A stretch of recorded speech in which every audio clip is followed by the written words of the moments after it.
یعنی کہ سر کاٹ ڈالے، لیکن یہ سارے کام اس انداز سے کیے گئے، سر انجام دیے گئے، پائے تکمیل تک پہنچائے گئے کہ بہت کم انسانی خون اس میں بہایا گیا۔ اور تاریخ گواہ ہے کہ دنیا میں اگر کوئی معمولی انقلاب بھی یا کوئی معمولی انقلاب بھی آیا ہے تو لاکھوں جانیں ضائع ہوئی ہیں، لیکن یہ ایک ایسا انقلاب تھا کہ جس نے پانسا بھی پلٹ ڈالا، بازی بھی پلٹ دی، لیکن اس طرح کی انسانیت کا احترام بھی برقرار رہا۔ ہمارے پیارے نبی حضرت محمد مصطفیٰ صلی اللہ علیہ وسلم کو یعنی انسانیت سے عشق تھا،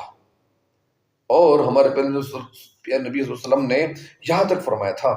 کہ جہاد کے دوران میں، جنگ کے دوران میں بچہ آ جائے ان کو کچھ نہیں کہنا، عورت آ جائے ان کو کچھ نہیں کہنا، بوڑھے بزرگ آ جائیں ان کو کچھ نہیں کہنا۔ تو لہٰذا ہمارے پیارے نبی صلی اللہ علیہ وسلم رحمت للعالمین تھے اور مسلمانوں کو اخوت کا درس دیتے تھے، لہٰذا یعنی بہت کم جانی نقصان ہوا، اور اس کے باوجود انقلاب آیا۔ تو ہمارے پیارے نبی صلی اللہ علیہ وسلم کی آمد نے بڑی بڑی سلطنتوں کو بتایا کہ حکومت کس طرح کرنی ہے، حکومت کا طریقہ کار کیا ہے، حکومت کرنی ہے تو کس طریقے سے کریں گے۔ اور وہ لوگ جنہوں نے فتح کیا کوئی جگہ، کسی جگہ کو فتح کرتے تھے تو ان لوگوں پہ یعنی ظلم نہیں کرتے تھے، جس طرح فتح مکہ کے موقع پر ہمارے پیارے نبی صلی اللہ علیہ وسلم اس وقت جتنے بھی جو کفار تھے انہوں نے تو یہ سوچا تھا کہ ہمارے پیارے نبی صلی اللہ علیہ وسلم آج سے ایک ایک چیز کا بدلہ لیں گے، لیکن ہمارے پیارے نبی صلی اللہ علیہ وسلم کیا فرماتے ہیں، ہمارے پیارے نبی صلی اللہ علیہ وسلم فرماتے ہیں کہ آج سے تم سب آزاد ہو، تم سب کو میں معاف کرتا ہوں۔ تو کہنے کا مقصد یہ ہے کہ ان کے اندر اخوت بھائی چارے کا جو سبق تھا عام کر چکے تھے ہمارے پیارے نبی صلی اللہ علیہ وسلم۔ جس طرح اقبال رحمۃ اللہ کہتے ہیں کہ تیرے علم و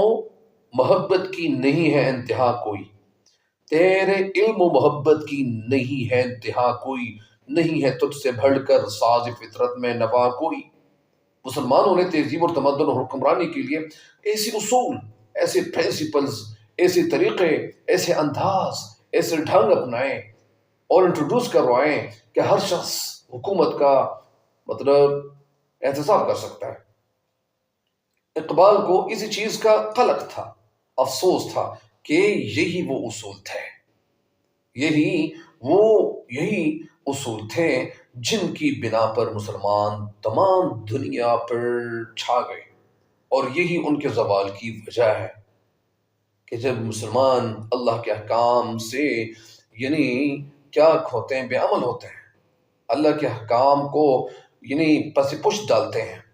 تو ظاہری بات ہے کہ مسلمان ناکامی کا یعنی کیا کرتے ہیں، سامنا کرتے ہیں۔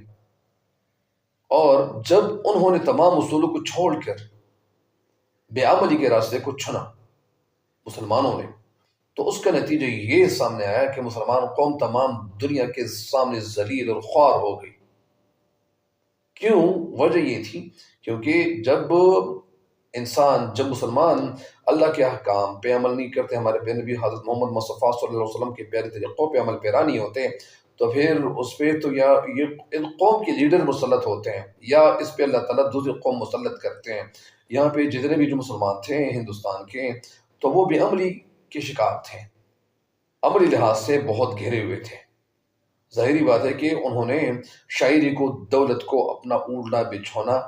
بنایا تھا، اور کہنے کا مقصد یہ ہے پھر اللہ تعالیٰ نے ان پہ انگریزوں کو مسلط کیا۔ جس طرح علامہ اقبال رحمۃ اللہ ایک شعر میں کہتے ہیں کہ نہ وہ عشق میں رہی گرمیاں، نہ وہ حسن میں رہی شوخیاں، نہ وہ عشق میں رہی گرمیاں، نہ وہ حسن میں رہی شوخیاں،